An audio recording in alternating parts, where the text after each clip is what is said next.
This week's episode of the Inside Running Podcast is proudly brought to you by Pillar Performance, Australia's leading sports micronutrition brand, providing high-strength formulations to support recovery, elevate energy, and relieve joint inflammation for endurance athletes. Available now online at pillarperformance.shop. This is the episode that we recorded live up at the Gold Coast on Sunday afternoon. Thanks to all the listeners that come along and listen to it live. It was brilliant to meet so many people in person over the weekend up at the Gold Coast, and obviously this audio is going to have a bit of that live component to it. You'll be hearing what it was like to be in the room on that afternoon. A few notable things that we missed because they happened after we recorded. Jessica Hull broke the Australian mile record. We were 4:19. And Morgan McDonald also had a big win over the States in his return to running with a 3:39 1500. So you don't need to write in and tell us we missed that in the running news section because it hadn't happened when we're actually talking. So just a quick message before we kick off this show, and I hope you enjoy it. Thanks, guys.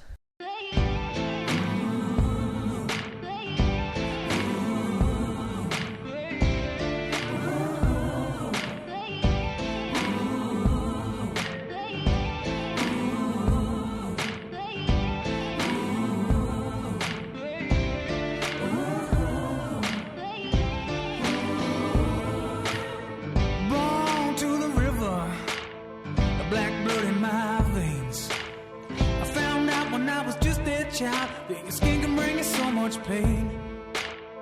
Now I hear you say you got the best of both ways. Won't you come and take a walk in my shoes and tell me if you take my place?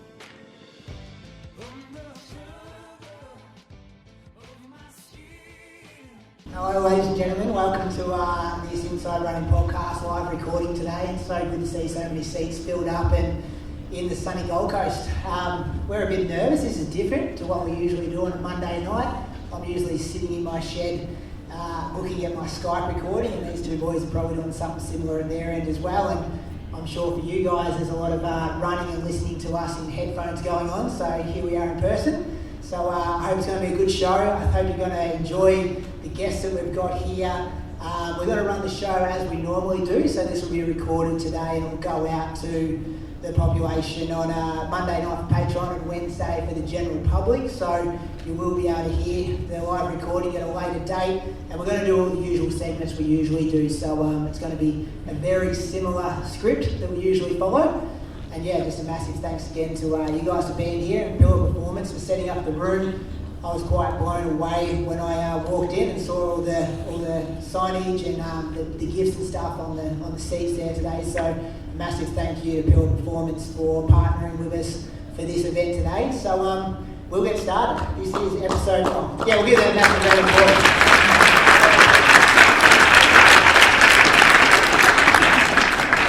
And these mics are loud enough, Crummers. You can hear me all good at the back there. Beautiful. So welcome to episode number. Is it on this shot? 244 of the Inside Running Podcast. Thank you for joining us for another week. Big show coming at you this week. We're going to be hearing from Andy Buchanan, who's going to be joining us live. Jessica Stenson's in the room as well, going to be joining us live. Riley Cox will be hearing from him at one stage throughout the afternoon as well. Big week of running news. Stuart McSwain is back in business, boys, so we'll be talking about the Stockholm Diamond League results, all the big news out of the Gold Coast at Marathon weekend, and all the other segments that you expect here each and every week at the Inside Running Podcast. Massive welcome to my co-host. He's usually based in Anglesea, but on the Gold Coast this weekend, Julian Spence, the 214 man. Welcome to you. Thanks, mate. Finding it harder to cut you off and interrupt you when we're in person. How are you going? You look good. Couldn't find your uniform, the Inside Running Podcast polo. Too cool for that. Well, that shirt came out at circa 2018, is it? I think so, yeah. It's been around for a while. So we only have one each, and I must wear mine more than you boys because mine was in no shape to wear on a stage. It sees the inside of a bed more often than the outside of it. I appreciate you boys showing up like this. You both got the haircuts, Brady, fresh trim. No, I didn't actually. Didn't have enough time. I had a bit of a crazy last couple of days, and getting a haircut quickly got dropped from my things to do pre-race, but we'll talk about all those things coming up shortly. My other co-host, King in Canberra, he's had a big day today. He's rolled around 42k. is now, I think, Brad, you've helped set 3 women's course records on the Gold Coast. So a massive welcome to you. How are you going? Yeah, good, Brady. Feeling pretty good actually. I definitely haven't run a marathon since 2018, and I got to 37k and went, I'm not sure whether I'll do another one. There's a lot of excitement about your marathon. First one since 2017, as you said, and I know a lot of people were tracking you. We had a lot of DMs on our social media wondering where you were because you weren't coming up in the tracking early on. So a few worried listeners there, but looking forward to hearing about that experience. Do you want to take us off? Because you talk us through your Strava, your race week, and then what actually happened this morning, because you had a front row seat of some pretty amazing performances. So I just got my Strava up here. So Monday, I just did 45 minutes. No surprise, it was a lap around Mulligan's, 4:11s. And then on Tuesday, I've just been still having some issues with this tendon in my foot, and I was a little bit concerned race week. I know you always hear people say all these injuries rock up during race week and then you get to the race and they go away, but I was still a little bit concerned. So I just jumped on the treadmill on Tuesday for 10k, 4:37s. I was only going to do one session for the week. And I was going to do it Wednesday originally, but I just wasn't feeling great. And I was working, so I thought I'll just save it for Thursday when I wasn't working. So I just did another 45 minutes at 4:10s. And then my one session for the week, I went down to Gebremichael Pond, which is where I used to do a lot of my marathon sessions. And it was a 10-minute tempo. So I think I averaged around 3:15s for that. So obviously quicker than what I would have to run the marathon at. I then jogged for 3 minutes and then did 4 45-second efforts with just a 1 minute really slow jog in between at just under 3 minute K pace. So 3k felt okay, but the 45-second reps definitely felt better. And then cooled down. But this tendon in my foot was giving me a little bit of grief, so I just got on the anti-inflams, ice, massage, and then we flew up to the Gold Coast on the Friday, so that Friday afternoon, got out in the rain. I was about 500 metres into my run and saw this guy running the other way. It was the big moose, so turned around, did 500 with him, and then continued my run. So did he drop your moose? He said, "Fuck this, I'm not running at your pace." Actually, pretty good. But was running along wearing a Team USA jacket, so making sure everyone saw who he was and that he had access to that kind of kit. Geez, he can talk on a run too. It's 500 metres, we couldn't talk that much. I'm pretty glad it was only 500 metres. So I did 8k, 4:11s, and then the next morning got out. Made sure I got out before the other podcast was doing their group run. Same run on the concrete. I did 5k, 4:05s. Felt pretty good, and my foot was 100%. Saw Moose and the Surf Coast Track Club boys. Did a few strides there, and then headed home. Ate a few carbs yesterday, and then so I guess brings us to today. Before we get there though, the anxiety and the nervousness before Sydney 10, was that around this time with the pacing job? Was it different? Sleeping okay? Yeah, it's a good question, Brady. It was, sleep was okay, other than the first night up here we had a fair bit of rain, and where we were staying, we're on the ground level, and the high rise, the rain sort of runs down and just drips. So it was quite loud. So I didn't have the greatest sleep on Friday night. But then I was definitely more relaxed. I said this to some of my family are up here, and for Sydney 10 and Launceston I travelled solo, and although travelling with a family adds a little bit of stress with 2 kids under 4, just having them around kept me a lot more relaxed and just people to talk to rather than just being in a hotel room on your own. So I was pretty relaxed. Last night I was more excited than anything. I knew I wouldn't get a lot of sleep last night. I just wanted to get out there and do it. And I think running sub 70 at Launceston relatively comfortably gave me confidence that going through halfway in 72 today should feel easy, and I should have a bit left in the tank for the second half. So this morning got to the QT, which is the race hotel, for the 4:15 shuttle. Headed out, did a few laps around the pool, 10 minutes worth, And then we headed out. So the plan was to run 72 minutes through half, as even as possible. And from the technical meeting yesterday afternoon, it was likely that Lisa Waitman and Lyndsey Flanagan were going to be the only two that were interested in that pace. So we take off, and within a kilometre, Lyndsey's there, but there was no Lisa, which, yeah, I was a little bit concerned about. And then we, go through 5K in 17 minutes. So we're pretty much rolling 17-minute 5Ks all the way through the first half. And definitely the first 15 felt really good. There wasn't a lot of wind.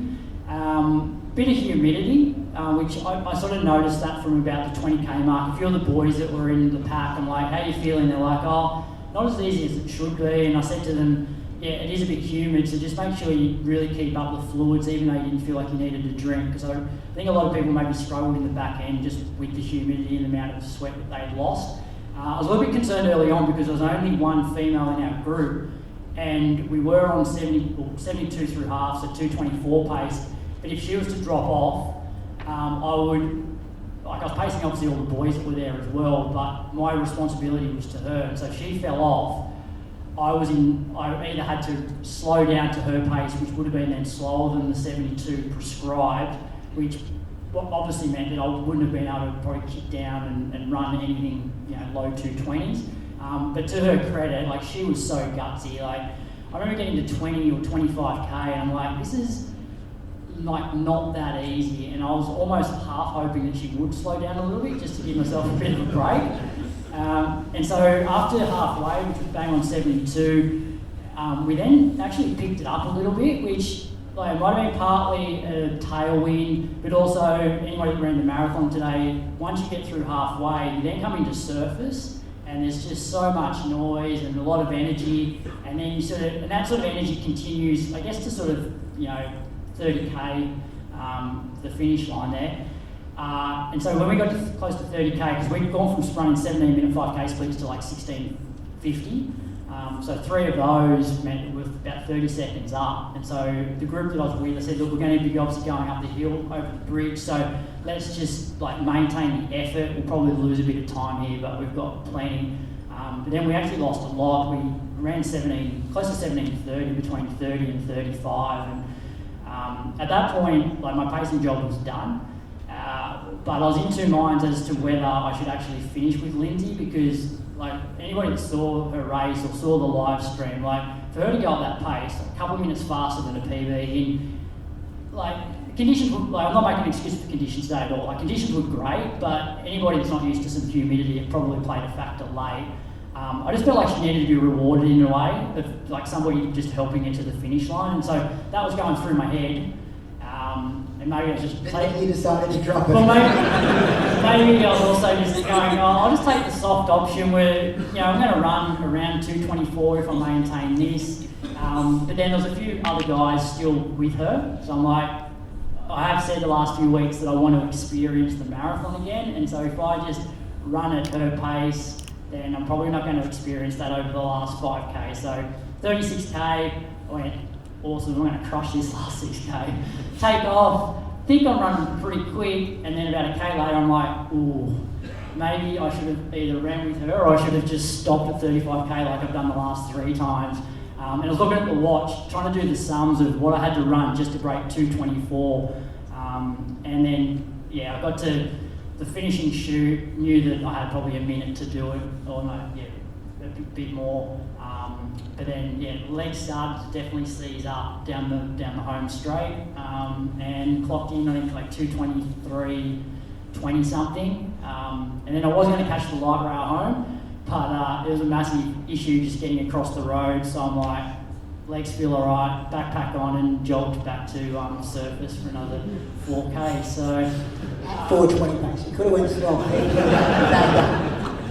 So I pulled up reasonably well, but I think I'll take I'll take next week pretty much off. So just over 100K for the week. Did you catch up with Lyndsey Flanagan afterwards, have a chat to her? Yeah, I did. Just told her how gutsy her run was, especially because there's times when I felt like you get a sense in the lead pack, and this has happened, I think, the time that we did it and every time since, that the women go with you initially, especially when the Africans were here, and then they're great for halfway, and then they just start to slow down. And I thought that was going to happen with Lyndsey, and it did between 30 and 35. But for how hard I thought she was working from 20k onwards, she held it together exceptionally well. We were waiting at the 21.1k timing map, and it was at, I think it was 70 minutes, and I couldn't see the group coming, and I thought, oh no, he's messed this up. And even with a minute left, I could see you in the distance. I'm like, no, this is bad from Croaks. He might not get his paycheck. But then you cross the line at 72 flat, I think it was. Maybe it was 71.59. Is that a compliment, Bruce? Yeah. Well, it was impressive. I did turn around and say, oh, gee, shouldn't have doubted him. Yeah, I think from the payment point of view, I remember when I was doing with Brady, it's we almost gave each other a high five as we crossed the halfway mark, because it's all right, we're guaranteed some cash, whereas if you DNF before that, it's no good. But then I think we got a little bit excited after that, and I was a little bit worried that between 21 and 30, we banked so much time that it may have gone pear-shaped for her, which may have then been a reflection on my pacing, but thankfully, course record, we're all good. Any regrets that you didn't race? I think you were 11th or 12th overall in the end. You were up there and there were some people dying in front of you, to leave maybe at that 25k mark and go on the hunt? No regrets. I was just out to Moose today, and he said it wasn't a race, it was a workout for me, but the way that I felt at the last 3 or 4k, I felt better in Lake Biwa running 2:17. Over the last 4k, I felt stronger there than I did today. So I think it was a smart way for me to run my first marathon in 4 years. And it also just shows where my weaknesses are at the moment as a marathoner. I just haven't done those really long 2 hour 30 runs over hills to get myself strong. And that's the difference between, I think if I had done those at 35k, I would have been able to run 3:10s or faster at the end. Whereas I was running 3:15s and it felt like I was dying. Good week, another marathon in the legs. Well done. Bruce, over to you. Tell us about your training week. Yeah, it's a bit embarrassing talking about my running after seeing everything today. Get the mic close to your mouth. Yeah, so it's not really impressive, but I did get out for 40k, which is the biggest week I've done in ages actually, and it felt good. So last week I ran 30 something and it didn't feel great. This week I ran 40 and it felt really good. I didn't have any niggles or anything. So it's sort of given me the most hope that I've had in a real long time. So Tuesday I had Monday off again, just because coming back from that cross country, it really stings you at the moment. It's not good for my running, but it's good for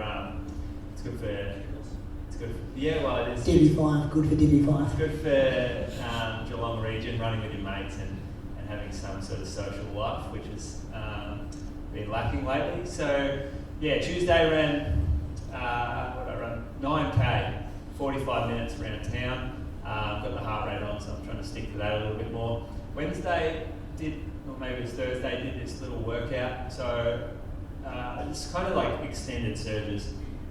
It's a good one if you're coming back from having a niggle in the past sort of month or so and you haven't done anything. So I did 5 sets of 60 second, 30 second, 15 second.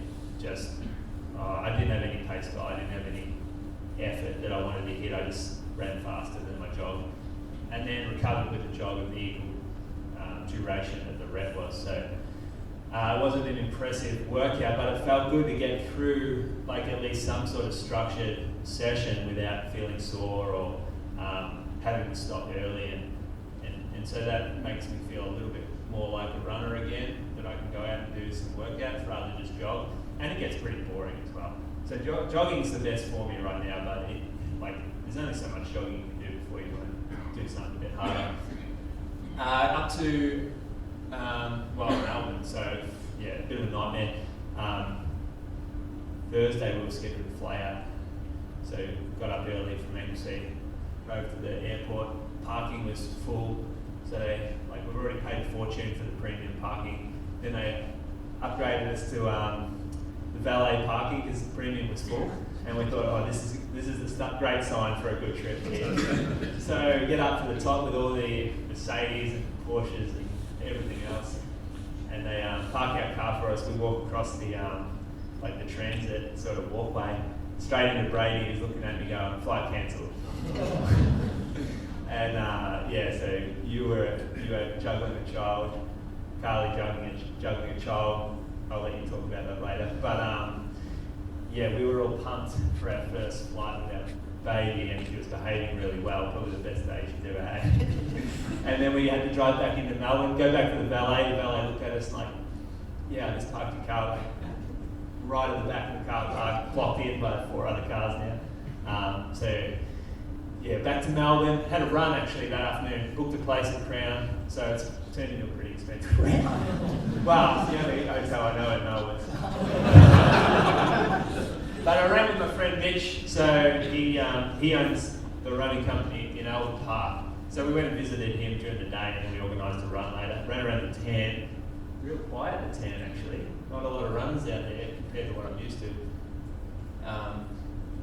Got up on Friday night in the end, made it up here, and then ran for a 40-minute run. Ran into Brad Croker flying along a 4-minute pace, thinking there must have been a workout on something, but no.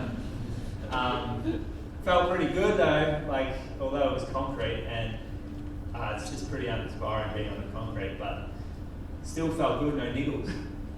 Then, what was that, Friday night? Nothing's uploaded lately, so Saturday morning, got out with the group, the Surf Coast Track Club guys, had a few doing the marathon.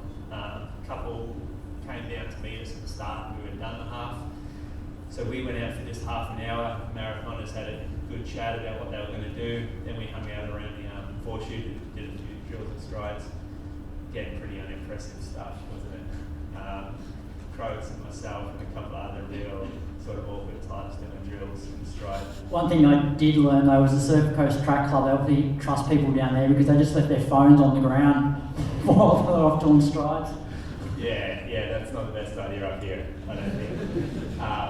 And today I got out real early, tried to ride the bike around the course actually. So we're staying right outside the 5K mark, so got out, watched the 5K sort of split for the people that I was following, and then worked out like we were in the same direction, so in order to really get ahead of them, you needed to sort of cycle twice as fast as how they were going, but those line bikes that you get have speed regulators on them, and because the roads are really narrow, it's quite difficult to cycle south on the course. So I didn't even make it to the 10K split where I was supposed to be. So we hung out at the half marathon, like split map, and so saw everyone come through and took their splits, well, what they sort of assessed how they were going, and then jumped on the tram and got up hoping to see them, but didn't get up there. So it was a bit of a shambles actually. But I did stay at the finish line, 250 metres to go, and saw everyone coming in, and that's a pretty cool spot to watch from, because by that time you're in the finish chute, like you know the finish is around the corner, the pain's sort of starting to leave the body by then, like the adrenaline of the finish line, a lot of people cheering has sparked everyone up, and the pace is increasing, and it's quite a good spot to watch if you want some inspiration, and to see the people that you're following, like I guess you can work out how fast they're going to run. So it was a good spot to be at the end. Saw Croaks. I mean, you look better than how you were describing you were feeling. I think most people did look better than how they were feeling. But at 40K for the week, I was happy and started to enjoy the Gold Coast a little more after today when the sun came out. That's good. Sandown relays for you is coming next weekend. Yeah, Sandown relays, so I need to make a case for a good one spot, but I'm not quite. But no niggles now, and on the road that will suit you. You're a road animal. Yeah, well that's where the shoes work better, and the shoes work for me. The heavier you are, the better they work too, isn't it? Big fella like you. I think they're like 7%. The slower you are, the better they work. I saw a lot of people in super shoes today though. Whoever's making money off selling those things is doing very, very well for themselves. Yeah. Good week, Moose. I'll quickly whistle through mine because we've got some guests that we need to get to pretty quick. I was coming off the cross-country relays. It actually felt pretty good at the start of the week, but I was being cautious because 4 races in 4 weeks this was coming into this week, so I just had to make sure that I was fully recovered and feeling good between the races and making sure not to chase any gains in the training, just to ensure that I get to the start line. So Monday morning was 60 minutes easy at 4:33s and 30 minutes in the afternoon at 4:28s. Tuesday morning I did a workout and it was cold in Moama. It was felt like -1 at 7 a.m. boys, so that was pretty fresh for where I live. I did a bit of a mixed workout. I did a 12-minute threshold where I averaged 3:14 pace, and then I did 2 minutes jog, and then did 5 by 90-second efforts, around about 3-minute K pace, and I tested out the ASICS Meta Speed Edge. We got that right, Bruce? We got gifted a pair of these, so we'll review them in a couple of weeks' time. And I did not have a pleasant experience with them at the 3:14 pace. I was like, these shoes are like feeling a little slappy, and I just felt like I was working so hard to kind of hit that pace that I'd usually be running. And I was like just filthy on these shoes. It was probably just because I was tired off the back, like racing. Like I'm going to throw these in the river. Filthy on the free shoes you'll get. Yeah, throw them in the river. We'll get Carly to sell them on eBay or something like that. Like I'm like, these shoes are going somewhere after this. But then when I did the 90-second efforts in them, they were amazing. And I'm like, wow, my watch must be like lying to me. Like this pace feels super easy. So I just think it's maybe a shoe, and this is off of one running them. Just maybe a shoe that I'll use for some faster stuff. But yeah, a really contrast of love and hate in the space of like 10 minutes there. But yeah, that was good. Then in the afternoon, I ran to the pub and back to put my footy tips on because I knew I'd be out of town when it was going to be footy tip at night. Didn't have the free beer that you get when you put the footy tips on because I didn't want that sitting in my stomach on the jog home. Wednesday I did 60 minutes in the morning before we were going to Melbourne because Hudson had some allergy testing at the Royal Children's Hospital to do, and this is when my week started to go off the rails. So got down there, Carly took him there, I stayed in the hotel room with Olivia. That was all good. I think pretty traumatic experience for a kid to, I'm not sure exactly what they do, but I know he had like a whole lot of like markings on his back, and I guess they do something to see what he's allergic to and what he's not allergic to. Peanuts, if anyone's playing at home, wondering what he's allergic to, and garden peas. So, yeah, which meant, I don't know, it must have been pretty traumatic because then he had a shocking night's sleep. We were in this like 1-bedroom hotel room, and whenever he wasn't upset throughout the night, Olivia was, and I reckon I had about 3 hours sleep, and it was just like, it's okay, we've just got to get through Wednesday night because when we get to the airport on the Thursday morning, we'll be up in Queensland and there'll be no worries at all. Parked the car, Moose, so I had booked long-term parking a week out, so I was quite organised, so it wasn't going to cost me much. And then when you got 2 kids, like Carly's pushing the pram with Olivia, and then Hudson's on this little skateboard thing on the back, which leaves me with the 2 suitcases. And my arms are pretty small, and like Carly likes to pack pretty heavy. So I was sweating up a storm, and I just remember saying to her, we just need to get these bags checked in, and then it'll be easier, I can help you with the kids, and it will be smooth. Then we went to check the bags in, and you push the little button and it says flight cancelled. And yeah, that wasn't great because then they just said wait for a text message or an email and then we'll let you know what your options are. So I was standing next to you, your moving option, they moved you to the next day, I think direct flight, 9 a.m. Our option was go to Sydney at 6 a.m. the next day, wait in Sydney for a few hours and then go from Sydney to the Gold Coast with the boarding time at 5:35 a.m.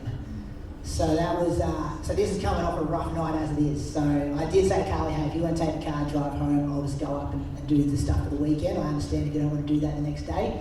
But she was good, she committed to doing it. So we stayed in Melbourne that night, not far from the airport, set the alarms for 3 a.m, got the 2 kids out of bed.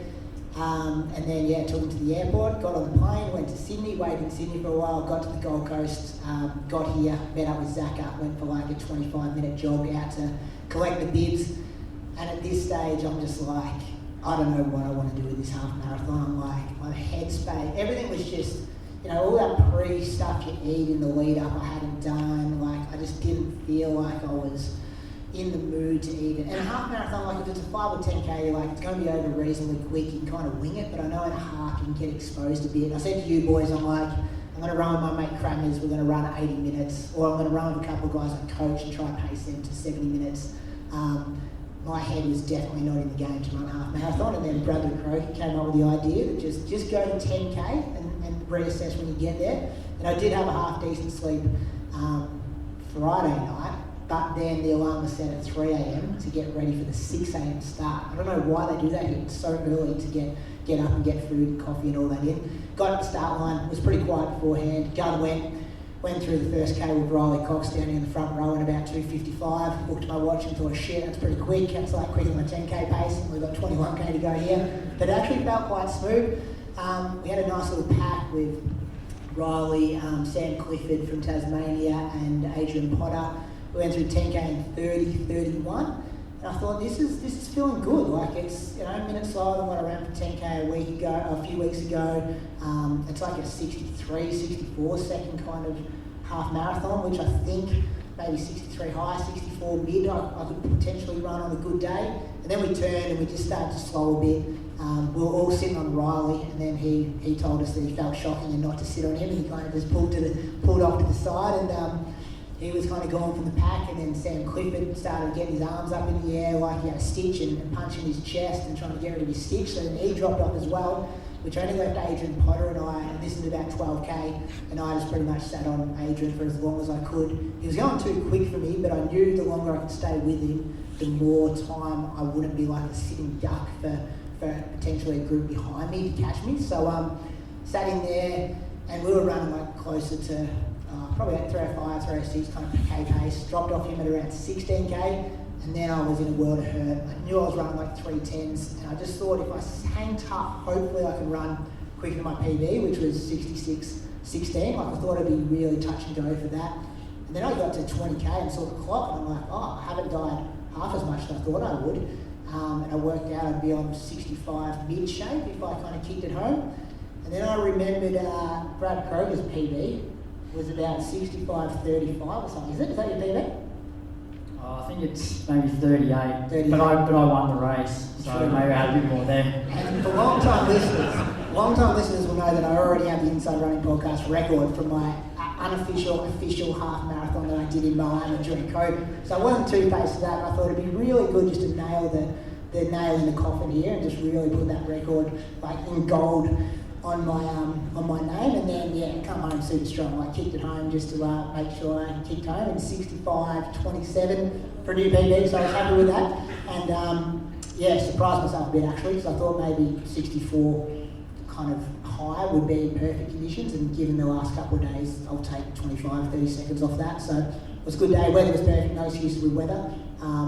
Maybe if that pack stayed together a bit longer, could have found another 10 or 20 seconds, but yeah. Should have run with your mate. I reckon. What mate? The mate you were going to run with on the Friday night. Should have done that. Oh, Instead of racing, yeah. Yeah. No, I'm glad I made that decision. Crumbers run way quicker than 80 minutes as well. They're like 76, so it would have been hard work. But good week. I think I ran, I did half an hour today, pretty banged up, but it was about 100k for the week. And we'll go again next week at the Sandown Relays with you, Moose. But now we're going to move on. We are going to introduce our next guest because we are running a bit behind time, as we do on this show very regularly. Jessica Stenson, welcome back to the Inside Running Podcast, freshly named in the Paquet Training.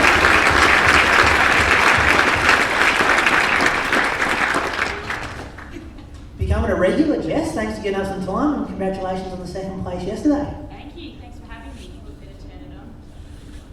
No worries. No, it's great to be here. Talk us through yesterday's race first. Not a great start. I think I saw you when I rewatched the coverage. On the floor? Yeah, on the floor in the first half a second. Yeah, it was a funny one. I don't know if you think the same thing, but that gun really didn't make a whole lot of noise. So we all sort of were like, was that the gun? And then I must have just taken off and completely lost my feet. So I went down, and obviously it was a bit of a stampede, but managed to get back up. And if anything, it just gave me a great rush of adrenaline. So I kind of got back up and was running and thinking, this is actually feeling all right. I think my heart rate probably started at a pretty high base, but I guess the week leading into this, I don't feel like I've nailed the half marathon distance yet, and I really wanted to try and use this as an opportunity to get a PB. And I said to my coach during the Sunday run, I had 2.5 hours last Sunday, I said my legs are just feeling so dead, and he said, I know, and look, I like to prepare you and set you up for success for every race you line up for, but right now Birmingham's the priority, and there are just some key workouts we really need to get in, and we'll try and freshen you up this week. And I just really hoped I'd find that life in the legs again, and come about Thursday I started to feel a lot better, and my optimism was kind of rising.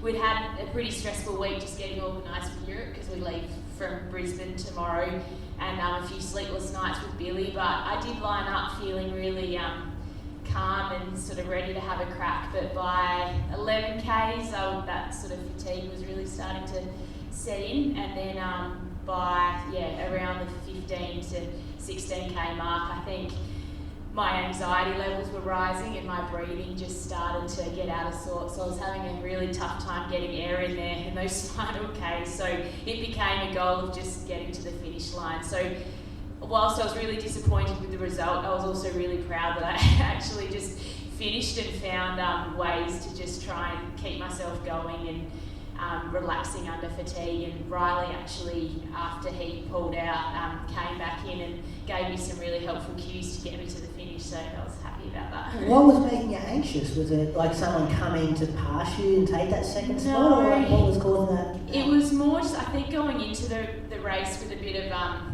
stress, and then when I was just feeling so average, I was just getting anxious that I wouldn't make it to the finish line, and I think that just fueled the thoughts. And you know, it is such a mental game, distance running, so I was just doing everything I could to try and just relax myself and calm the thoughts, because, you know, it was just, the breathing was really difficult. So, it was probably just the week leading in and perhaps not feeling as fresh as I would like to have felt. And then I sort of look back and think, well, was the race a good idea? But I think it was, because if I can absorb this workout, I sort of thought, well, if I'd been doing this in Adelaide as a marathon workout, I'd be really proud of that. So I kind of just have to look at it as a good session now. Fly tomorrow, recover from the race and the flight, and I'll probably try to get, you know, one more long run, one more key marathon session in, and then start the taper. It's going to come around quick, isn't it? And the news during the week, I think you've known for maybe longer than the public found out. Finally found out. 2.5 weeks we've known for. Must have been pretty exciting to finally see it in writing kind of everywhere. For sure. No, it was something we've been preparing for in case, and hoping that we would make the team. And when we got the email to say you've officially made it, we went and booked everything, and my family, so my husband and son Billy, are coming over to St Moritz as well, where I'll be preparing with Sinead, Elsie, Andy and Liam. So the whole marathon team will be together preparing for the race, which is pretty special. You can go to question, Jess, that's a good reminder about how much having a positive experience can affect the pace that you run towards the end of a race. Like I've always found that if you are, I don't think it's a coincidence. Like I think it is actually the positive feels of finishing strongly that sort of drives you to actually come home stronger. Yeah. And it's massive in the marathon, as you sort of know, to be able to be passing people late, and it's such a contrast from your Launceston race. Yeah. Like I was just thinking how good you look when you pass in the air in that race versus getting sort of passed by other weeks. It's like, wow, what contrast. Yeah.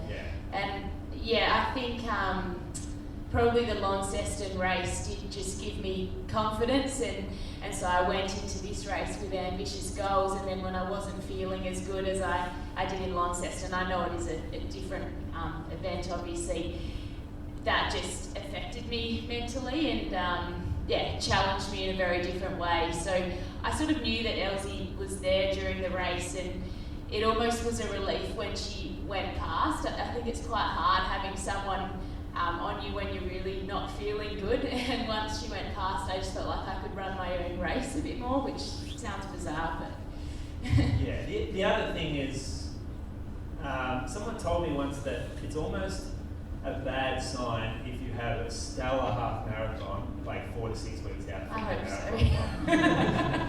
Well, you do it like, if you are having such a great race in the half, you've obviously tapered down, which, and you're going to have this great run, and then you have to recover afterwards, and potentially you're training like the wrong systems are getting, I guess, optimized to run so fast in a half versus marathon.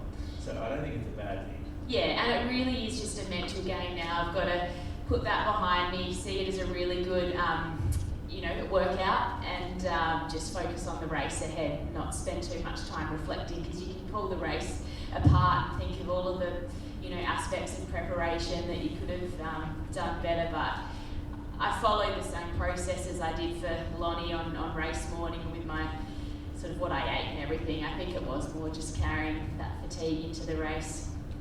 Jess, how does the next few weeks look for you? Like you said, you're going to St. Moritz, so you've obviously come off the hard half. You're now going to have overseas travel. You're going into altitude, so you need to respect that.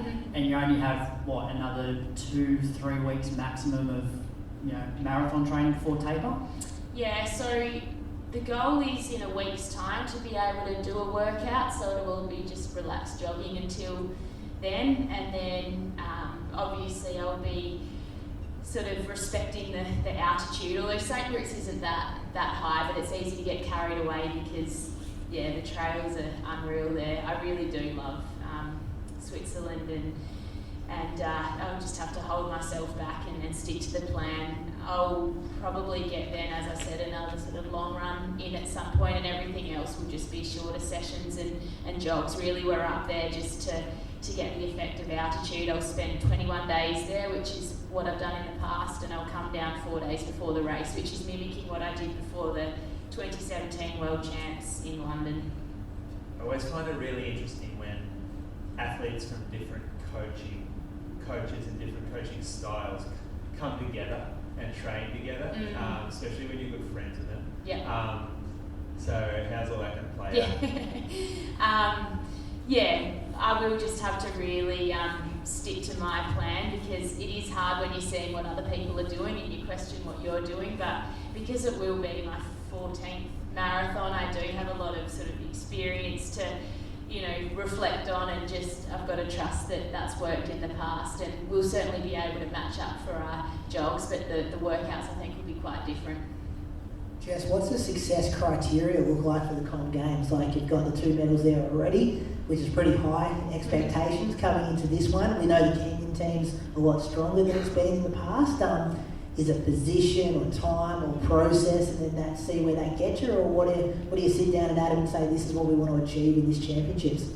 Yeah, look, it will be a really strong Australian team this year. We'll have a strong Kenyan team. I haven't looked at the other teams, but I think it's going to be a really hot field, and so I know that to win a medal this year I'll need to achieve one of my best results. And look, a personal best for me in this race will be just executing the race plan, feeling like I'm strong throughout and able to be really competitive with the girls around me. I will take more of a process-focused approach into the race rather than thinking about outcome.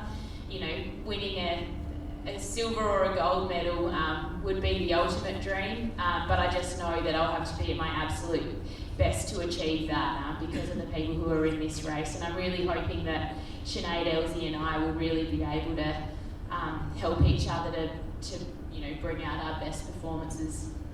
And then the rest of the year, will you guys look to hit another marathon in summer, like overseas or somewhere? If you look that far ahead, or is wait and see what happens at Comm Games? We did sort of mention to my agent from Posso Sports that we were interested in some other races, but we haven't heard anything yet. So I haven't, even sort of been presented with any options to think about, which I think is nice. It's good to be able to just focus on the next race. So no, I don't know what the rest of the year looks like. And the last one from me, I watched back the stream yesterday after the race, and it's very busy in that lead female pack. There's a lot of guys. Is it as chaotic as it looks? Like, I was racing a pack of 4 and we were clipping each other and, tapping each other on the side at times. Like, does it annoy you sometimes when you've got that massive group of blokes just trying to hang on and get in the way of females having a race? I actually kind of liked it. No one was too close yesterday. We were all quite spread out, and there wasn't a lot of wind to sort of, we didn't need a windshield or anything, but I kind of like the energy from a pack rather than being on my own. So, yeah, I'd say I probably benefited from having all of those guys there more than anything. I've got one question in regards to training for a marathon, a major championship marathon versus a big city marathon where, so most people that train for a marathon go in with a particular time, whereas the championship race is all about being first across the line and could be super slow early. So I know track athletes will train differently for a championship season. Do you guys change training approach in terms of like fast finish, fartlek type stuff, playing out how a championship might? I think we just try to get, I try to get as strong and as fit as possible to be able to handle any race scenario. So if it had been a warm championship, we certainly would have been preparing specifically for the conditions, but I don't think Birmingham will be too dissimilar from perhaps what the conditions were like today, but maybe less humid.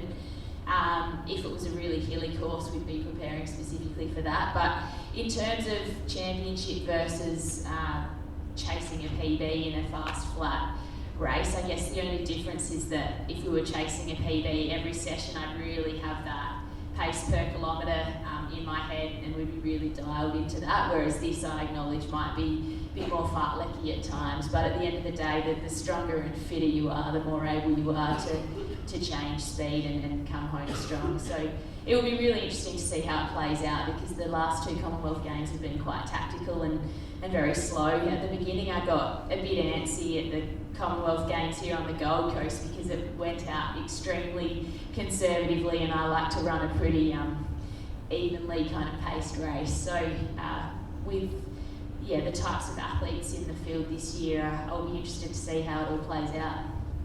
Awesome, Jess. Well, massive thanks for being here. We just organised you about 2 hours before the athlete event started. You're also always so good with your time for us here, and I'm sure all these guys here, the next time they'll see you will be on the television sets when you're running the Commonwealth Games. And I know you'll have a whole lot of support from the people in this room. And massive thanks for being here. And can we give Jess Stenson a massive round of applause?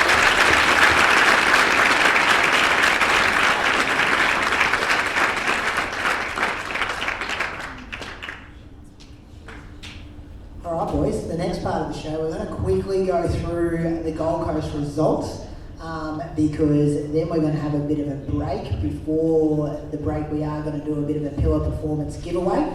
So we'll quickly go through the results. Jess did just speak about her race in the half marathon. Eloise Wellings did win that in 70.53. Jess was second in 71.35. And Laura Nagel from New Zealand, I think you said, Moose, 75.50. You did some research on Laura. That was the first time I saw her name when I saw those results. Well, I think I was just listening to the commentary. Okay. So if they got it right, then we got it right. If they got it wrong, then we're going to be pretty good. And I'm going to ask you guys watched all the stream for this. So Brett Robinson won the men's 63.14, Ed Goddard 63.19, Tim Vincent came through. Because when I saw him, he was a long way behind. Well, not a long way behind, but I thought that top three was kind of set with Liam going to be in there as well. He was third in 63.31. You guys both saw both the streams in full. Tell us what you thought. Slow day when you look at the times for the calibre of athletes. Yeah, so I actually spoke to Brett today after I finished the marathon and asked him to compare yesterday to Launceston, and he said weather was definitely better yesterday than Launceston.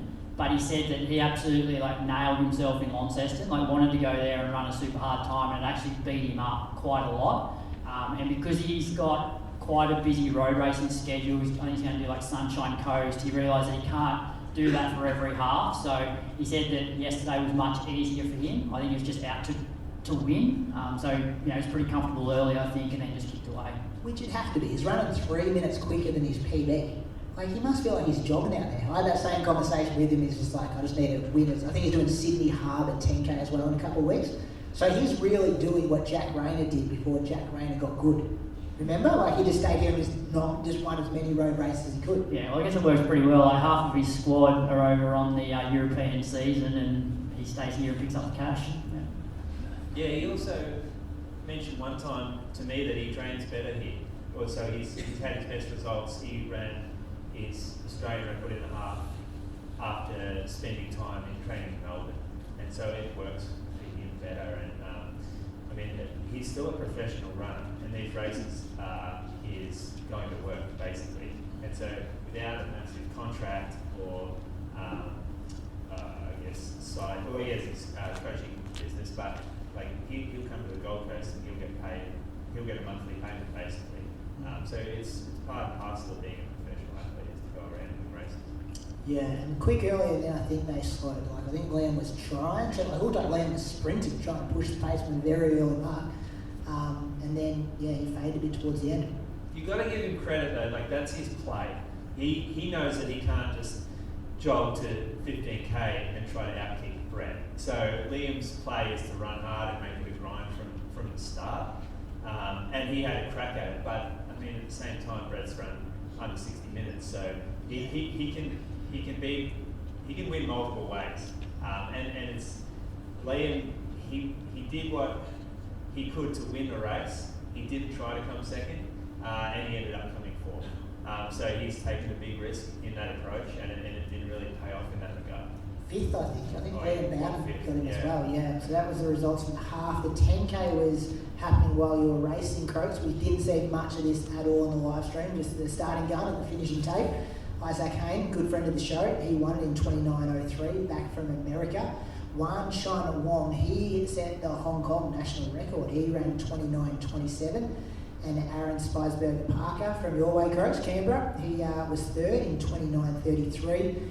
Leanne Pompiani, I think she won for the third time this event, the 10k. She won in 32.21. Paige Campbell, 32.35 was second. And Sarah Klein, who I'm expecting to see named on the World Champs Marathon team with Millie Clark-Soon, was third in 32.52. Any comments there, boys, before we go to the marathon, the big dance? Nothing, moving on. Marathon, Lyndsey Flanagan, who you've already spoken about a bit, Croaks, tough as nails. She ran at 2:24.42 for a course record. I think she got under by 6 seconds in the end. Lisa Waitman was second, 2:25.55, which was her second fastest marathon of her career. And Shiho Kaneko was third in 2:29.11. So a bit of a gap there, back to the third spot. In the Oceania section, Lisa won obviously with Nerea Jareb from WA. She ran a PB. She ran 2:35.00, and Anna Cowie from Victoria ran at 2:33.44. What'd you make of it? Kind of outside of Lyndsey, Bruce. We've already heard about Lyndsey's race. What'd you make of Lisa's? That's a pass mark, got to be, doesn't it? Second fastest. Yeah, I mean second fastest. And, it's a bit of an like I don't know what happened as to why she didn't go with the pace this morning. Did you talk to Lisa after the race or? No, I didn't. I spoke to her last night after the technical meeting. Her and Lachlan came over and I said, you're on the 72-minute bus tomorrow, and she was like, yeah, and Lyndsey was there as well. So I expected her to be there. She's gone through very evenly to run this 2:25. Like that's a really good run. I've got a feeling that it might have been. I remember Dick saying this to his marathoners was, don't get hung up on splits early on. You want to have a feel to the marathon, and I think he used the terms as like you want to feel like you're just like it's a slight puff till 30k.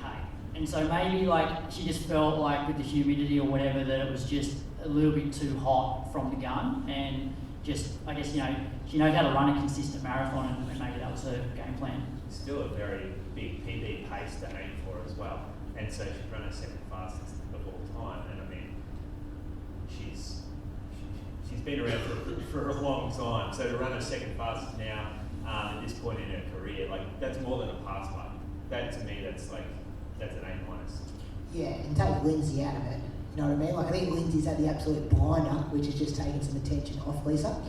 Because how big of that PB was Lyndsey's, Coach? She ran like 2:26, I think, in Paris. Okay. She said that Paris though was a pretty tough course compared to Gold Coast. Yeah, and coached by Benita Willis, Australian. And they said on the coverage they'd never met until she actually got here. Yeah, been doing it online for the last year.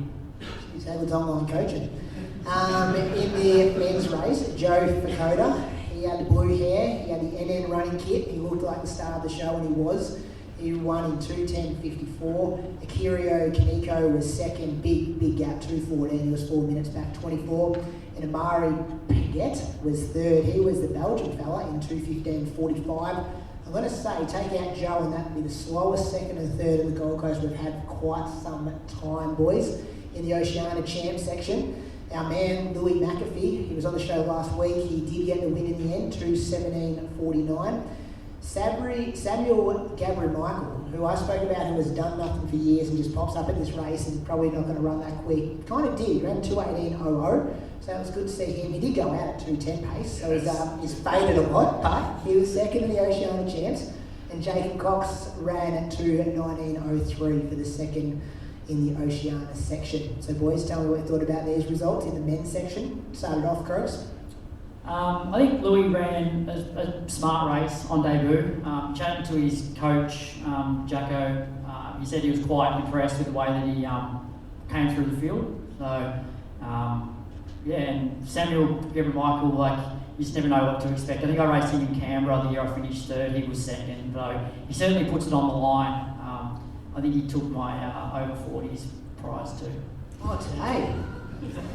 Jeez, unlucky. You know, because he would have been looking at that during the week as well. There's over 40 sections, it's all about him.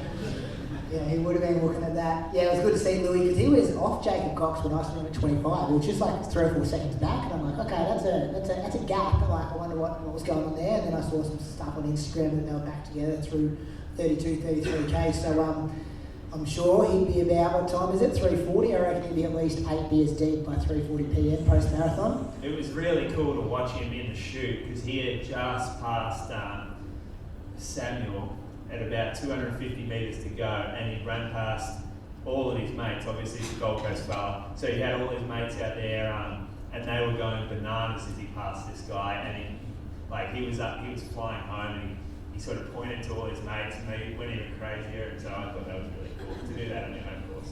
And he gets one on the board first up as well. What a terrible experience that most of us have in our debut marathons.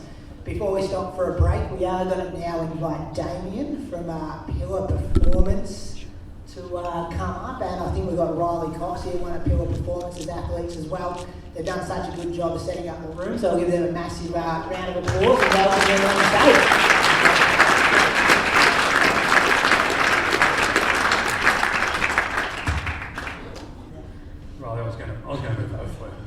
A massive welcome and thank you for partnering with us today. This setup, as I said at the start of the show, I was blown away, and you must be a rewarding feeling, the impact you guys have had for such a young brand. I know with the athletes you're partnered with, the support you've given us at the Inside Running podcast and other running involved in Australia as well. It must be cool to sit back and see how it's all unfolding. Yeah, it's an interesting one, guys. As you can probably tell, I'm not at all a runner. I was a rugby union player, but it's been a really interesting journey to this point. Yeah, as we said, we've just ticked over the 1 year mark. But I suppose what we found in micronutrition, and probably the biggest gap in performance nutrition, that being micronutrition, when we launched the brand, even though team sports are very available to the product and are loving the product, we really felt immediately from launch that it was the endurance category that was going to really come and find immediate benefit from it. And the very little that we've been involved with running triathlon here in Australia particularly, it's been pretty inspiring to just see, the level of dedication that goes into what you guys will do is very different to my background in rugby, but it's been really eye-opening as a brand, because obviously we've got a product that can go across so many disciplines, but we do know runners particularly, probably what we feel with what we've all got with micronutrition are going to benefit the most from it. And it's a really interesting one, because it probably doesn't come as much a surprise for you. You guys are purists. It's very much give me a water bottle and a pair of shoes and let me do my thing. For what we're trying to do here, and it's pretty similar to probably what the guys from Morton did about 8 years ago. They took what was a pretty well-known concept of fueling and carbohydrate during races, and obviously putting it in a new innovation.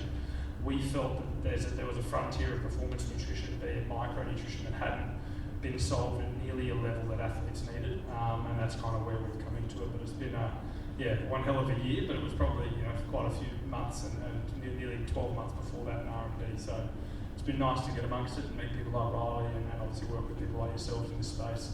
Yeah, that must be when you see the results come in, like Riley getting on the podium down at Launceston a few weeks ago. You just seen, Andy Buchanan get named in his first Commonwealth Games team. Benny's saying no one knows what he's doing, but he's up in the mountains somewhere growing long hair. We call him the unicorn Yeah. in our company. It's interesting. You did a social media post the other day, which we just thought was about as bizarre as it gets with Benny saying.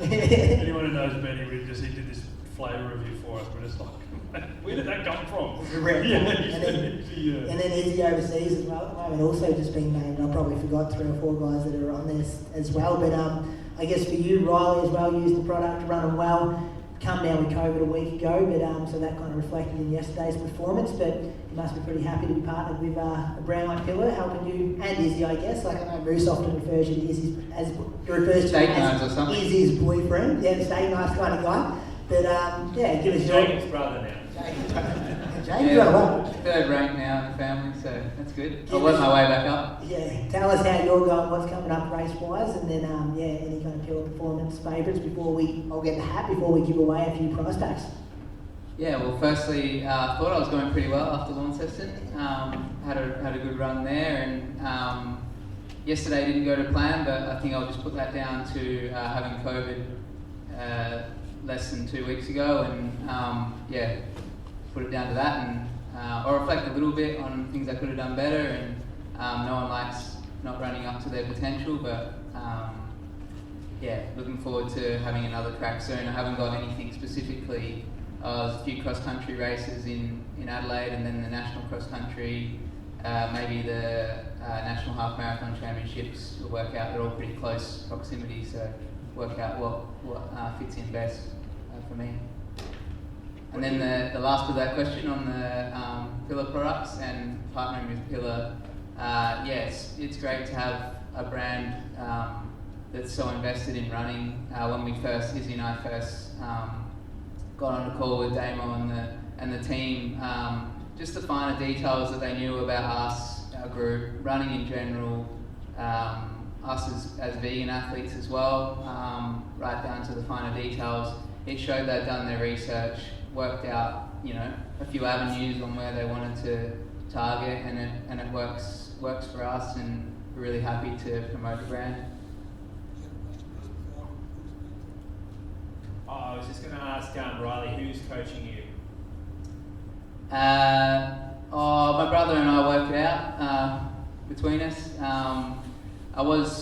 When I'm going well, I get some workouts off Nick, and then we work it out, and I sort of I guess a bit of a free spirit with a lot of my running training, but over the years worked out.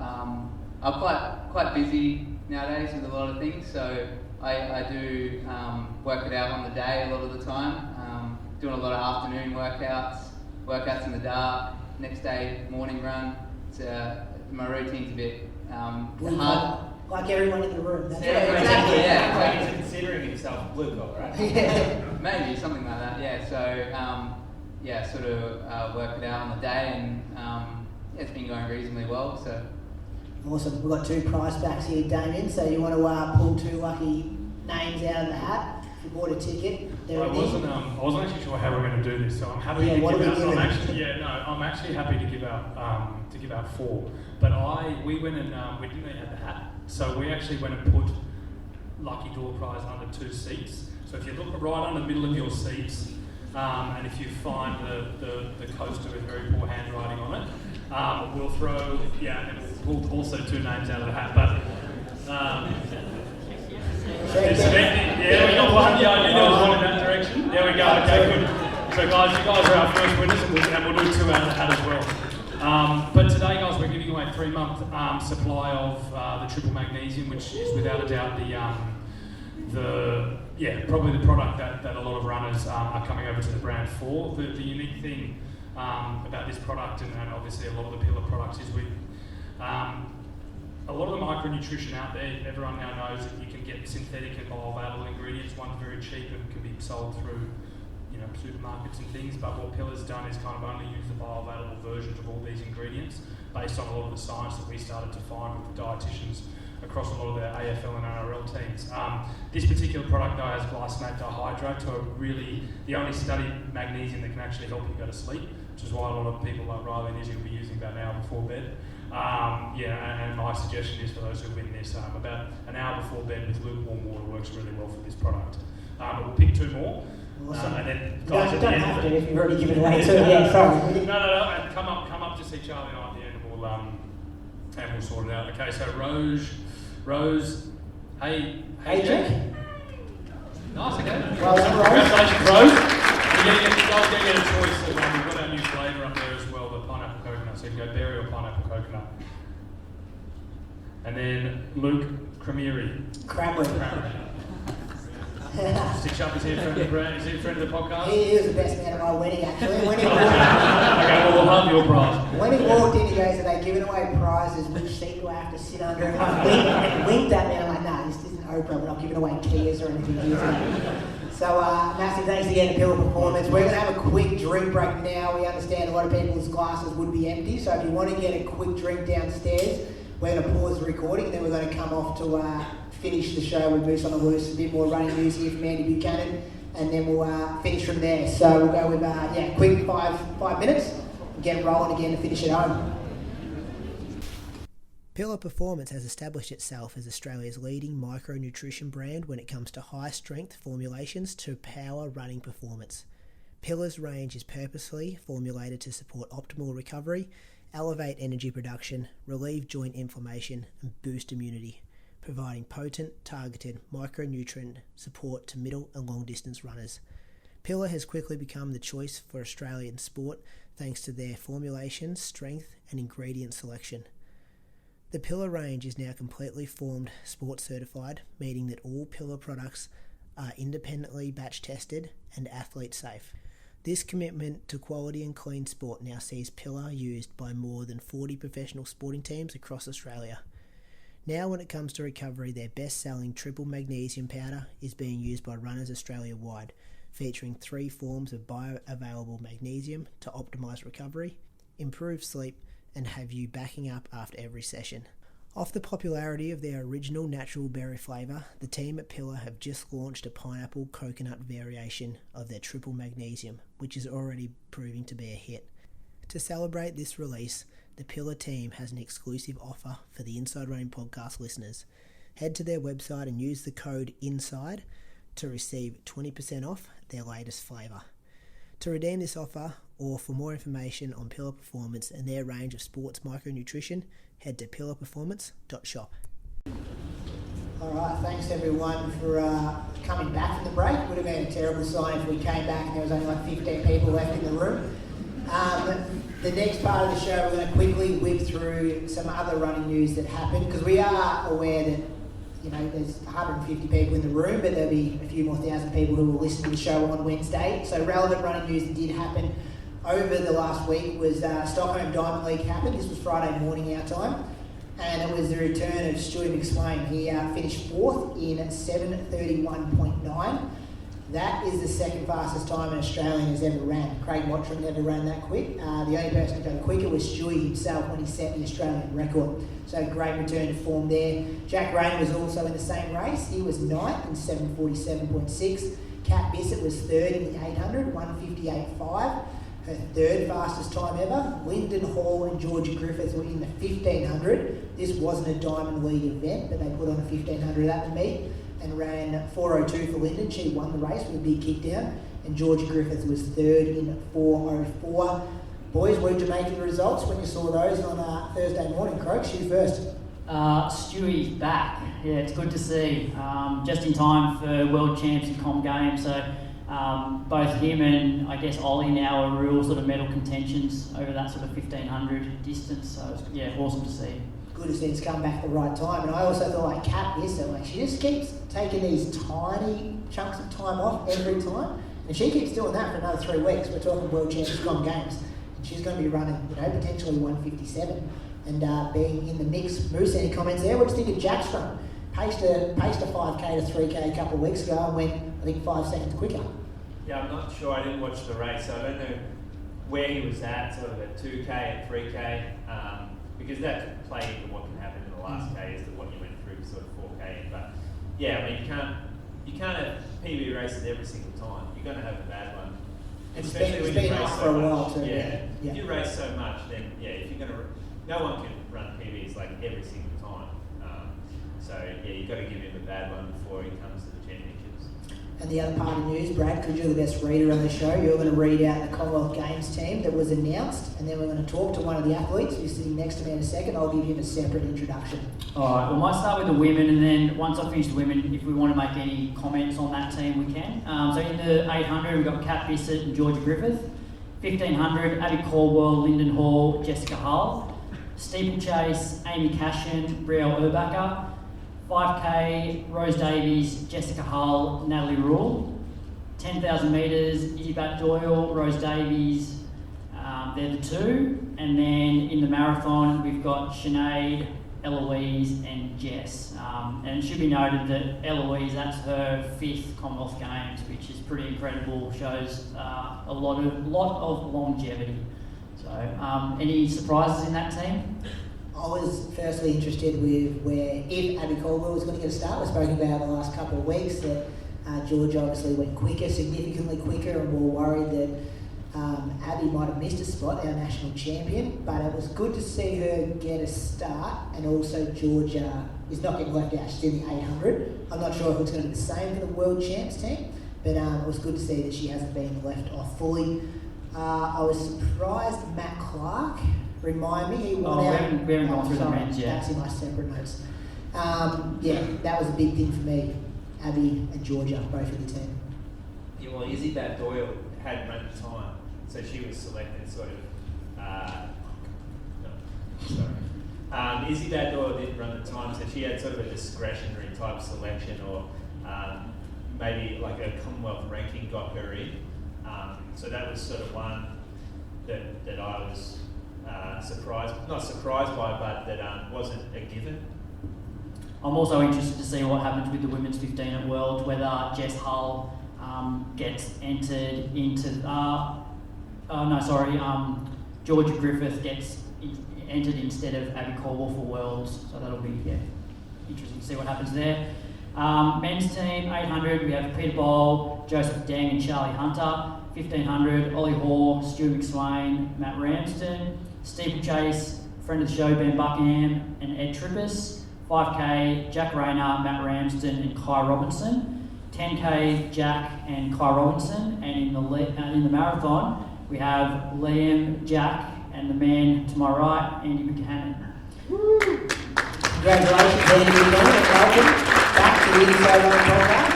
This will be your first time wearing the Australian singlet. I think you do have one at home in the wardrobe because you got given one for the World Half Marathon Championships, but then they got postponed, and then Australia didn't send the team to the postponed event. Welcome to the show. Welcome to the Gold Coast. I think you're flying out tomorrow. How are we feeling? What's going on? What happened today? A few questions there. Answer whichever one you want. Yeah, I don't know where to start, but I'll start with just saying it's pretty cool to be here, and just in front of so many people. Like, as a runner, you don't expect this, so kudos to you guys for making running cool and giving it to these people. Because 10 years ago, like, if you said you were going to come and chat in front of 200 people being a runner, you get laughed at. So well done, boys, and thank you for turning up. It's pretty cool that I know running's such an accessible sport, so it's one of the good things about running is you can share the roads with people that are going to the Commonwealth Games, and have people like Jess talking is pretty cool. So that didn't answer any of your questions, but it's good to be here. This morning I was planning on doing the half yesterday, but I got COVID 2 weeks ago, so didn't run for a week, followed the rules. I was a good boy, stayed inside, and just didn't want to risk the half. You hear of a few people pulling up pretty rough from COVID, so it just wasn't worth it with the marathon in a month's time. So paced today, really enjoyed it actually. I used to bag out Croker behind his back for just doing pacing jobs, but now I kind of understand why he does it. I'm not even getting paid, so I might be back pacing, but I really liked it. It's all the good parts about racing, and there's no nerves, and you're just like, this is good, and when it starts to hurt, I'm just jumping off. So it's going to be hard to finish a race, because this morning I was like, I'll go another K, and so ended up doing 29K this morning and felt pretty comfy actually. So it it was good. And yeah, I don't know what the other questions were. I got one for you. I want you to talk us through the moment you found out you're going to the Commonwealth Games. Yeah, so I actually found out, we found out probably 2.5 weeks ago, and Nick actually sent me a WhatsApp message just saying, you're in, and I was like, oh, cool, like, just out of the blue, and because he's over in Europe, I think I woke up to it or something like that. So that was good, and I was kind of like, said a few F-bombs and that out of excitement, and then I got the email the day after, which was pretty cool, and then I've been getting swamped with emails. It's actually, Moose, you know what it's like. It's when you're not used to these things, and you're getting, like I had to go get an ECG the other day, had to get bloods and all that. It's pretty, I don't know, I've been overwhelmed the last week. You get all these emails from people. Was it similar to you? Did you get to bring this up? No. Oh, I'm surprised you didn't get a phone call. That's sad to me. Like, I would have hated to get a text like that. Not hated, but having a phone call and speak. So I can't remember who it was. Maybe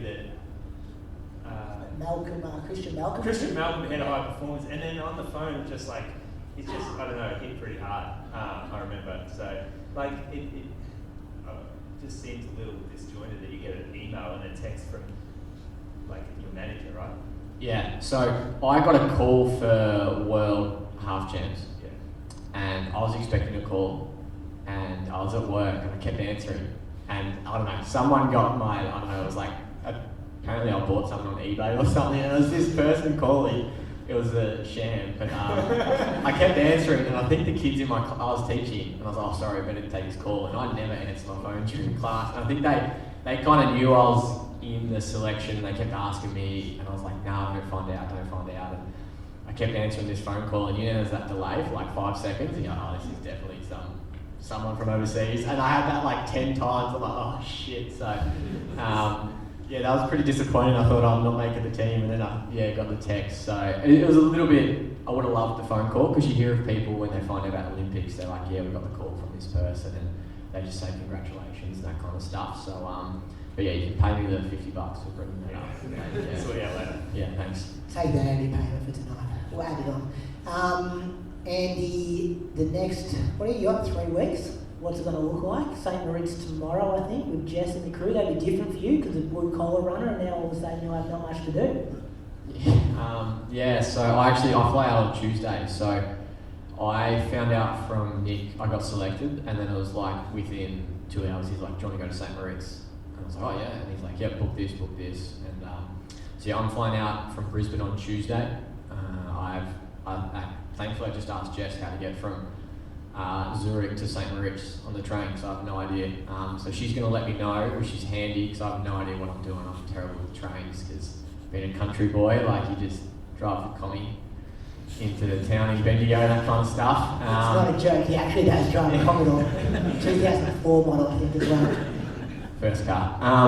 So it's going to be really strange for me. I won't have much of a taper because I had that week off with COVID, but it's like I think I've only done 2 marathon workouts, so it's kind of a little bit scary. I'm racing a marathon in 3-4 weeks, but I know the fitness is there. I've done a lot of AV racing, so I know I'm in shape, and I'll probably just do some good long runs and a few sessions, and not train all the way up, but I won't be like Jess was here saying she's going to have like kind of 2 weeks then start tapering, whereas I'll just keep going all the way through.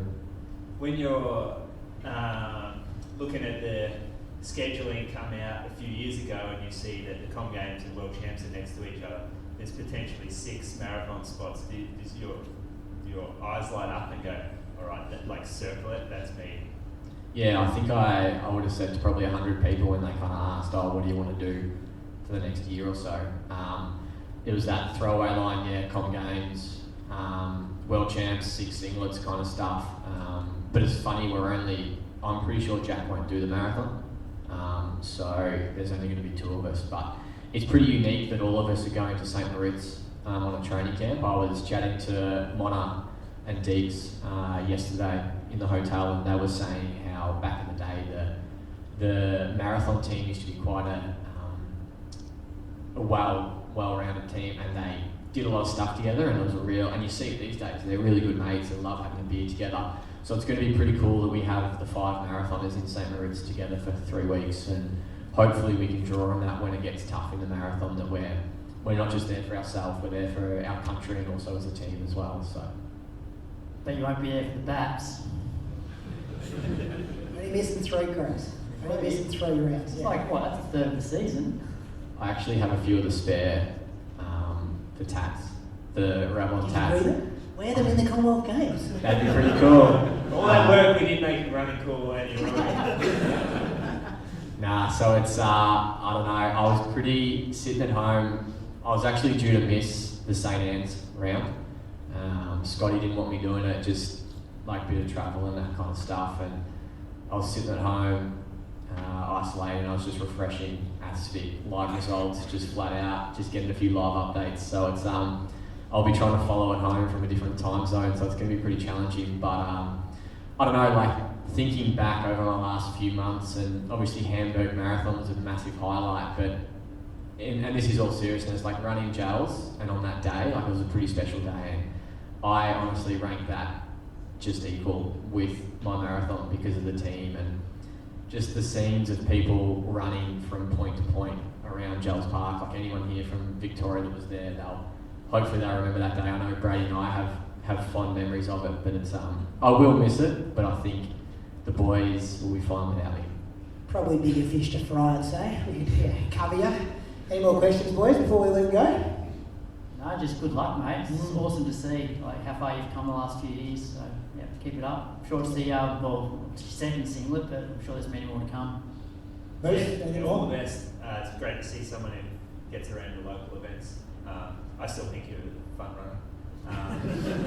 Fun runner with a singlet now, a proper singlet. So it's it is inspiring and it's good for all the AV athletes to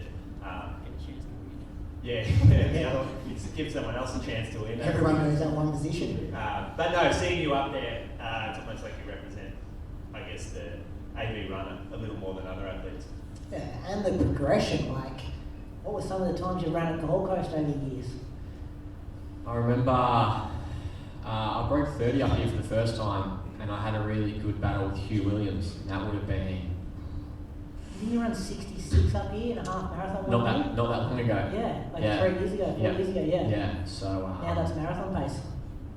It is actually, which is scary to think about. But That's good. Well, massive good luck. I'm sure everyone in this room, similar to Jess, will be watching the Comm games and yelling at their TV, and then when you have an awesome performance, they'll say, I saw that guy talk at Southport RSL after Gold Coast Marathon Day. And thanks again for your time inside our own podcast. We do have some financial support for you because I've heard the coffees are pretty expensive in St. Moritz for your time today. So we'll give you a massive round of applause and a massive good luck. thank you.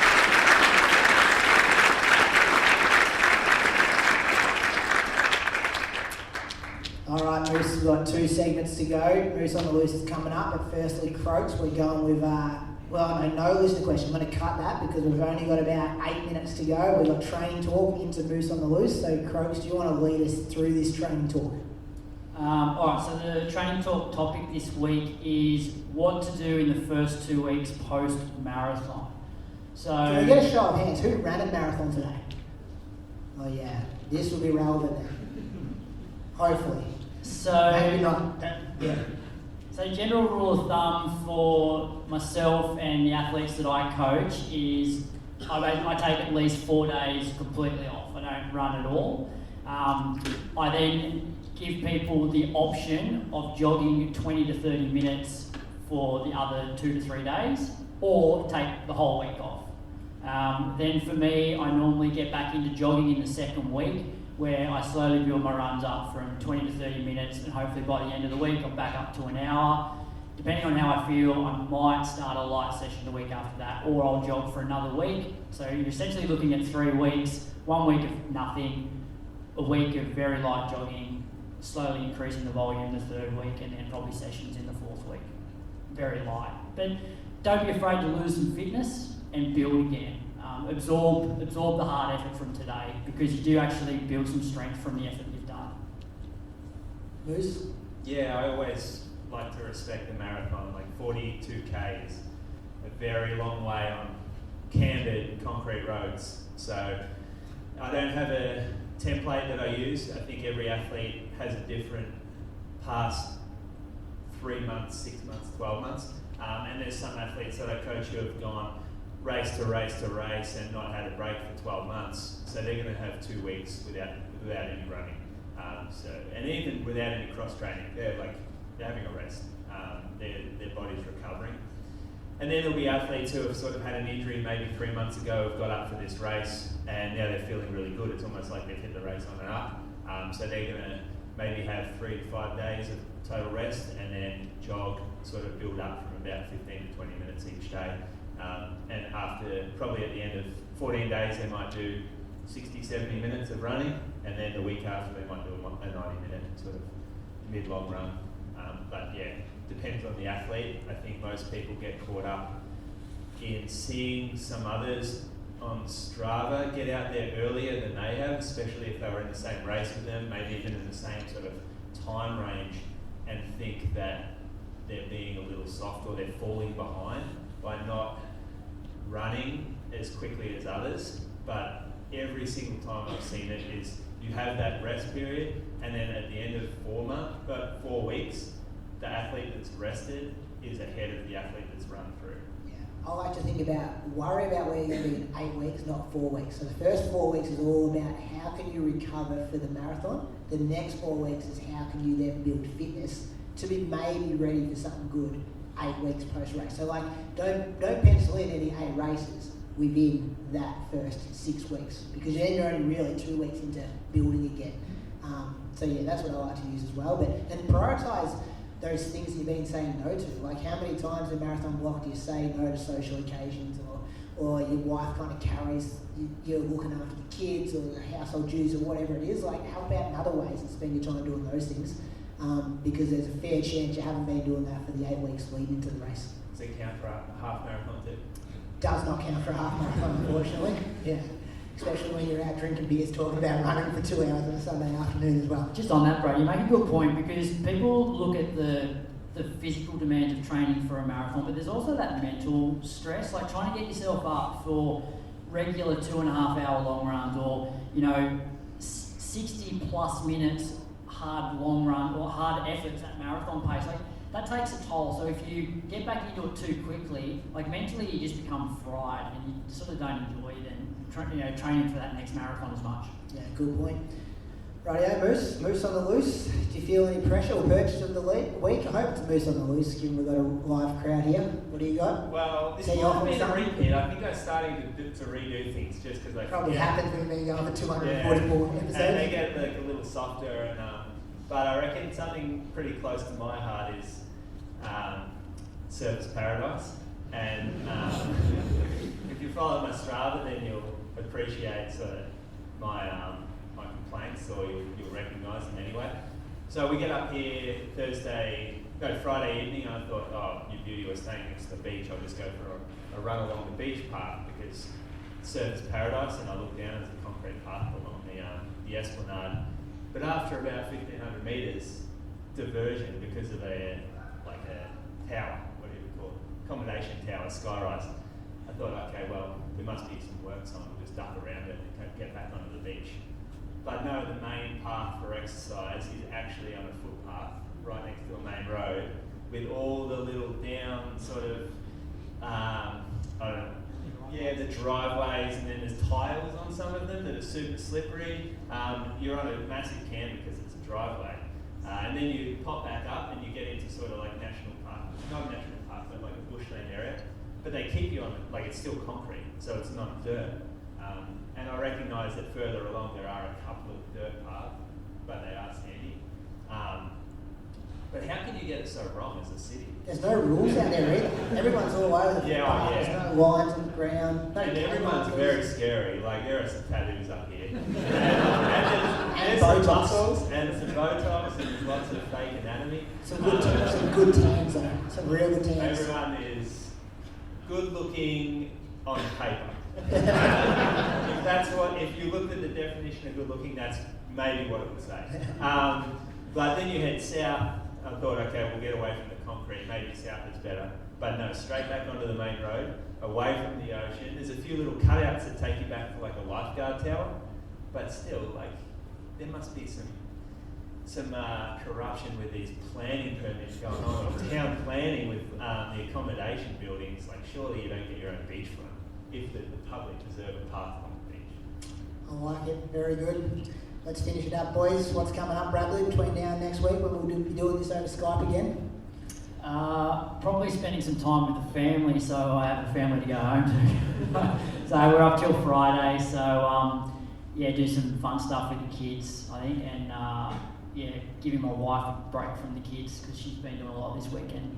Bruce, what you got coming up? Well, Just selling shoes or your holiday? No, head back tomorrow. I'm hoping the flight gets cancelled or delayed because I could do with some sun. But back in the store tomorrow, and then Sandown Relays with you. I'll probably be in a different division to you, but yeah. You said too. Oh no, you got put up. That's very good. I will be at Sandown as well. 5th race in 5 weeks. I'm looking forward to hopefully keeping the body together for that one. That does wrap up episode number 244. Massive thanks to Pillar Performance again for partnering with us for this show. A massive thanks to each and every one of you individuals here in the room. I know when we started this like 4 or 5 years ago, there's no way we ever thought that the show would grow to the amount of numbers that we see coming in for downloads every week. It's been so good to see some people in person that we've seen names pop up on our screens over the years, writing into the show or supporting us on Patreon. If you're one of those people, really the only reason the show does continue each and every week is because of the Patreon support that kind of keeps the lights on and keeps us accountable. So massive thanks to those people in the room that do that. If you want to stick around for a beer, I think the bar is open downstairs. The Pillar Performance guys look like they've still got some magnesium going at the back there in the big jug. And thanks again for your time. If you ran a marathon today, recover well. Thanks Bradley and Moose for your time. And massive thank you again. We're so grateful. Anything else, boys? No. Have a good week. See you, boys. See you, boys. Thanks, guys.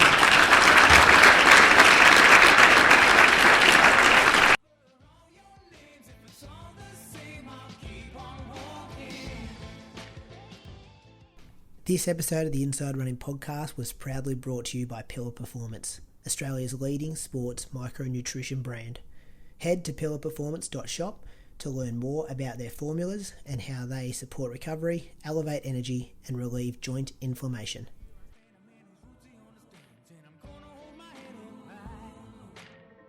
I was told as a young man, doesn't matter if you're white or black. Just show love to everyone you meet. Doesn't matter if it don't come back. Under